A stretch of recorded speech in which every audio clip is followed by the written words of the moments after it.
کیا واقعی اس کا افیکٹ ہوگا یا نہیں ہوگا قیمتوں پہ؟ یہ طاہر صاحب یہ بتائیے گا کہ سبزی پہ، اناج پہ، فروٹ پہ جب یہ RGST لگے گا تو کیا ان کی چیزیں، ان کی قیمتیں مہنگی ہوں گی یا یہیں پہ رہیں گے؟ بسم اللہ الرحمن الرحیم۔ شوئی صاحب، یہ جو GST اس ٹائم گورنمنٹ لے کے آ رہی ہے اور گورنمنٹ کہہ رہی ہے کہ یہ عام چیزوں کے اوپر، سبزیوں فروٹ کے اوپر اور یہ ایڈیبلز کے اوپر نہیں لگے گا، لیکن ہمیں جو نظر آ رہا ہے یہ مہنگائی کا ایک ایسا طوفان آنے والا ہے۔ غریب آدمی اب مارکیٹوں میں آئیں، عام آدمی کی جو پرچیزنگ پاور دیکھیں، جو ہمارے پاس خریدار پہلے آیا کرتے تھے اور اب جو مارکیٹوں کے حالات ہیں، میں تو ڈاکٹر صاحب کو بڑی معذرت کے ساتھ میں ان کو دعوت بھی دوں گا کہ اپنے جتنے وزراء ہیں، اپنے حکومتی پارٹی کے جو لوگ ہیں، جو حکومت کے لوگ ہیں، وہ منڈیوں میں تشریف لائیں، دیکھیں کہ اس ٹائم کاروباری برادری جو ہے وہ کس طریقے سے کاروبار چلا رہی ہے اور کس طریقے سے عام جو ایک لے مین ہے وہ اپنا جو روزگاری زندگی جو ہے وہ چلا رہا ہے۔ حالت یہ ہے کہ ہم بدر جہاں ان کو کہہ چکے ہیں کہ ٹیکس نیٹ کو بڑھائیں۔ اس ملک میں اگر آپ نے ٹیکس لوگوں سے وصول کرنا ہے، انہی کو جو ٹیکس پے کر رہے ہیں آلریڈی اور انہی سے آپ نے وصول کرنا ہے آگے بھی، ان کو نچوڑتے جائیں گے، وہ کہاں تک آپ کو ٹیکس دیں گے؟ نہیں، مجھے بتائیے اناج جو ہے مثلا دالیں ہیں، گندم ہے اور اس قسم کی جو استعمال کرنے کی، ان پہ کتنا افیکٹ پڑے گا؟ جی، افیکٹ یہ ہوگا کہ بجلی کی قیمتیں بڑھا دینی ہے انہوں نے، ٹھیک ہے، کھاد کی قیمتیں بڑھ جانی ہیں، ٹھیک ہے، پیسٹی سائیڈز بڑھ جانی ہیں، ٹھیک ہے، ٹرانسپورٹیشن کاسٹ جس ٹائم بڑھ جائے گی، ہر چیز نے بڑھنا ہی بڑھنا ہے۔ آپ ان کو ڈائریکٹ نہ بڑھائیں لیکن انڈائریکٹلی وہ 20 to 25% جو ہے مہنگائی ہمیں آگے نظر آ رہی ہے۔ اوکے، سبزی جو ہے وہ بھی 20% اس میں اضافہ ہو جائے گا؟ دیکھیں، سبزی کا تو حالت یہ ہے کہ سیلاب کے بعد جو ہمیں بہت بڑا ہمارا ایریا جو افیکٹ ہوا تھا سبزی کا، وہ نقصان ہو گیا تھا ملک کو بہت زیادہ، ٹھیک ہے، لیکن الحمدللہ اس ٹائم مارکیٹ میں دوسرے علاقوں کی سبزیاں جو سیلاب سے بچ گئے تھے، وہ ان علاقوں کی جو ہے سبزیاں فروٹ جو ہے وہ منڈیوں میں آ گیا ہے، ریٹس جو ہیں وہ اپنے لیول پر اس ٹائم آ گئے ہیں۔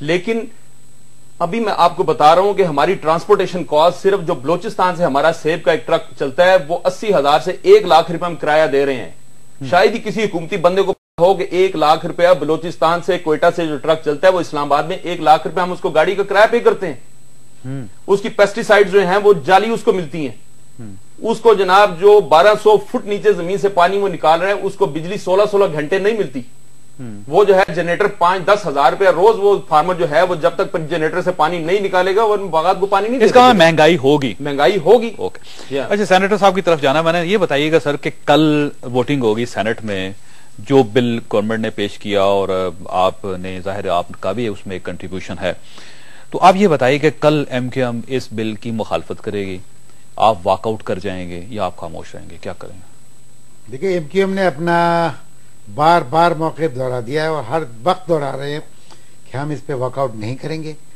ہم اس کے بل کے اگینسٹ ووٹ دیں گے۔ بالکل کیٹاگوریکلی کلیئر ہے، یہ ہمارا ایک سٹینڈ ہے، بہت زبردست قسم کا سٹینڈ ہے کہ کیا وہ لوگ جو ٹیکس دے رہے ہیں انہی کو ختم کرنا ہے یا سونے کی انڈا دینے والی مرغی کو زندہ رکھنا ہے، یا وہ مرغی کو بالکل ہی ختم کرنا چاہتے ہیں؟ کوئی لاجیکل نہیں ہے۔ آپ کا شروع کا انٹروڈکشن میں نے سنا ہے، وائز مین کے کچھ ڈیسیشنز ہوتے ہیں، بڑے افیکٹو ڈیسیشنز ہوتے ہیں۔ اچھا، وہ احمد علی صاحب مسئلہ یہ ہسٹری ہے MKM کی، وہ یہ ہے کہ آپ ہمیشہ احتجاج کرتے ہیں، بعد ازاں حکومت کے کچھ 2-1 وزراء آپ لوگوں سے ملتے ہیں، آپ کے کچھ مطالبات تسلیم کر لیتے ہیں، اس کے بعد آپ وسیع تر قومی مفاد میں ان کا ساتھ دینا شروع کر دیتے ہیں۔ یہ نہ ہو کہ کل تک وسیع تر قومی مفاد دوبارہ جاگ جائے اور آپ پھر ان کے ساتھ کھڑے ہو جائیں۔ دیکھیے، سب سے بڑی ڈیمانڈ MKM کی کیا ہے؟ سب سے بڑی کی ڈیمانڈ جو MKM کی ہے کہ آپ ان لوگوں کو جنہوں نے ونڈ فال ایگریکلچر سیکٹر، جس نے آپ کو پتا ہے 950 گیہوں کر دیا، کاٹن نے اتنا پیسہ بڑھ گیا بنا لیا، شوگر ملز نے اور گنے والوں نے اتنا پیسہ بنا لیا، اب آپ ملین اور ٹریلین کی باتیں کرتے ہیں۔ آپ کو کچھ تو احساس ہونا چاہیے کہ آپ اسی سرزمین سے اگاتے ہیں، اسی سرزمین سے پیسہ کما رہے ہیں، وائی ناٹ؟ اگر گورنمنٹ نے نہیں لگا، آپ خود بڑھ کے آگے دے دیں کہ جناب ہم نے اتنا زیادہ کر لیا ہے، آپ یہ ٹیکس اچھا وسیع تر قومی مفاد جاگ جائے گا اگر آپ یہ کر دیں کہ جی ہم نے ایک ایگریکلچر پہ۔ نہیں دیکھیں، وہ اعلان کر دیتی حکومت، یہ کہتی ہے ٹھیک ہے جی ہم بل لے کر آئیں گے، فکر نہ کریں، آپ جاگیرداروں کے اوپر ٹیکس لگے گا، بزنس مینوں پر ٹیکس لگے گا، آپ اس پہ ہمیں ووٹ دے دیں، اس کے بعد ہم ایک بل تیار کریں گے اور اس کے بعد اسمبلی میں پیش کر دیں گے۔ اگر یہ اس طرح کر لیں تو کیا موقف ہوگا؟ کل یہ باتیں ساری ہو گئی، سارے جسے اردو میں بول وچن کہتے ہیں وہ سارے ہو گئے ہیں، لیکن ہر چیز ہم نے بھی دیکھی ہے کہ وعدے کیے گئے ہیں، وعدے نبھائے نہیں گئے. اس high time we have taken stand, غریبوں کی طرف سے ایک اسٹینڈ ہم لے چکے ہیں، اور ہم غریبوں کو کسی حالت میں نہیں، کسی حالت میں نہیں بن رہے. اچھا، دوسری پارٹیز کا مجھے بتائیے، پاکستان مسلم لیگ نون آپ کا ساتھ دے گی؟ جی ہاں، پاکستان مسلم لیگ بالکل وعدے دے گی. ہم نے یہ بھی نہیں کہا، مسلم لیگ سے ہماری بات چیت ہوئی ہے، ہو رہی ہے، میری تو ہو رہی ہے، تو اس پہ اسحاق ڈار صاحب سے ہو رہی ہے. وہ کہتے ہیں کہ جی آپ کیا ہمیں اس بات کو سپورٹ کرنے کو تیار ہے کہ اگر ہم ویلتھ ٹیکس لگائیں؟ میں نے کہا امیروں پہ ویلتھ ٹیکس لگتا ہے، یس لگائیں. کہ آپ اس چیز کو سپورٹ کرنے کو چلائیں، بے نامی پراپرٹی جو لوگ صرف کو ٹرانسفر کرتے ہیں اس پر ٹیکس لگے. میں نے کہا بالکل لگ جانا چاہیے. میں نے کہا آپ تو ڈیولپ ورلڈ کی بات کریں، اس ملک میں تو ڈیٹ پہ ڈیوٹی بھی نہیں ہے. انگلینڈ میں آپ کا آدمی مر جاتا تو 50% تو گورنمنٹ لے جاتی ہے. اچھا یہ بتائیں، پاکستان مسلم لیگ کاف آپ کا ساتھ دے گی، خاموش رہے گی، حکومت کا ساتھ دے گی، یا واک آؤٹ کر جائے گی؟ یہ پری میچور کوشچن ہے، یہ کل صبح تک ویٹ کر آپ لیں. کی اسیسمنٹ، میں آپ کی اسیسمنٹ پوچھ، میری اسیسمنٹ یہ ہے کہ وہ واک آؤٹ کر جائے گی. واک آؤٹ کر جائے، اور اس کا فائدہ حکومت کو ہوگا ڈیفینیٹلی. جے یو آئی کا کیا موقف ہوگا؟ جے یو آئی آپ کا ساتھ دے گی، حکومت کا ساتھ دے گی، یا واک آؤٹ کر؟ انڈیویجل لیول پہ تو جے یو آئی کے سینیٹر یہ کہتے ہیں کہ ہم ہر حالت میں اس ووٹ کے اگینسٹ جائیں گے. کون؟ جماعت اسلامی، ابھی اس وقت نام نہ لیں، کوئی مسئلہ نہیں، کیا مجھے نام بھی یاد بھی نہیں ہے. سچ بولنا چاہیے. طلحہ محمود نے فار ایگزامپل مجھ سے کہا کہ میں جاؤں گا، مجھے وہ آپ کا ساتھ دیں گے، اور اپنی پارٹی کے اگینسٹ انہیں ووٹ دینا پہ دے دیں گے، اور اپنی پارٹی کے خلاف ان کو ووٹ دینا پڑا. ہاں شاید یہی ان کا کہنے کا مقصد ہے. مجھے مولانا صاحب نے بھی گلے مل کے کہا کہ شیرانی صاحب کی اسپیچ آپ دیکھ لیں.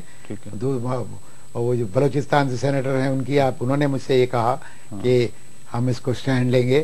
مجھے ظاہر ہے کہ منسٹر صاحب ہیں، انہوں نے مجھ سے کہا. اچھا اے این پی کا کیا موقف ہو؟ آپ کا ساتھ دیں گے یا ان کے ساتھ بھی مذاکرات چل رہے ہیں؟ اے این پی نے مذاکرات چل رہے ہیں، ان کے 10 تجاویز ان کی تھی، 7 گورنمنٹ مان چکی ہے، 3 رہ گئی ہیں.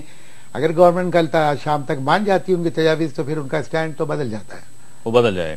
اس کا مطلب یہ کہ دو ایک پارٹی، ایک آپ ہوگے، آپ مسلم لیگ نون ہوگی، وہ آپ کے ساتھ. ابھی آپ نے مسلم لیگ کاف کا ذکر کیا تو ہارون اختر صاحب میرے ساتھ، سینیٹر ہارون اختر صاحب ٹیلی فون ان سے پوچھ رہے تھے. ہارون صاحب یہ بتائیے کہ کل جب ووٹنگ ہوگی تو آپ کی پارٹی واک آؤٹ کر جائے گی سینٹ سے؟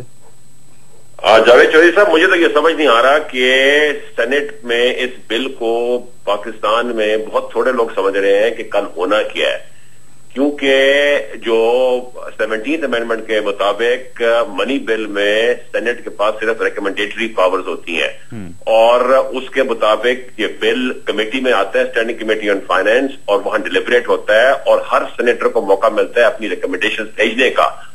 اس پارٹی میں صرف 3 پارٹیز نے اپنی ریکمنڈیشن بھیجی، اور وہ ڈیٹیل ڈیلیبریشن ہوئی. وہ وقت تھا سٹینڈ لینے کے لیے کہ بھائی ہم اس بل کو ٹوٹلی ریجیکٹ کرتے ہیں. کسی پارٹی نے آپ نے ریجیکٹ کیا؟ کو ریجیکٹ نہیں کیا. آپ نے ریجیکٹ کیا؟ ہم نے اس پہ بڑی بحث کی، اور ہم نے کہا ہم اس بل کو اسٹڈی نہیں کریں گے جب تک فلانی چیز نہ ہو، ریسورسز اور نہ ہو، امیر آدمی پہ ٹیکس نہ لگے، یہ ٹیکس ریٹ 15 سے کم نہ ہو. اس کے بعد جب ہمیں کچھ ایشورنسز ملے تو پھر ہم نے بل کو ڈسکس کیا. اب جو پوزیشن آپ کا سوال ہے، اب کچھ ریکمنڈیشن جو گورنمنٹ مان گئی ہے، جس میں احمد علی صاحب کی بھی کنٹریبیوشن ہے، جس کے اندر ڈار صاحب کی بھی کنٹریبیوشن ہے، اے این پی کی بھی ہے، اس میں یہ 5-6 ریکمنڈیشن ہے. 4 مین ریکمنڈیشن ہے.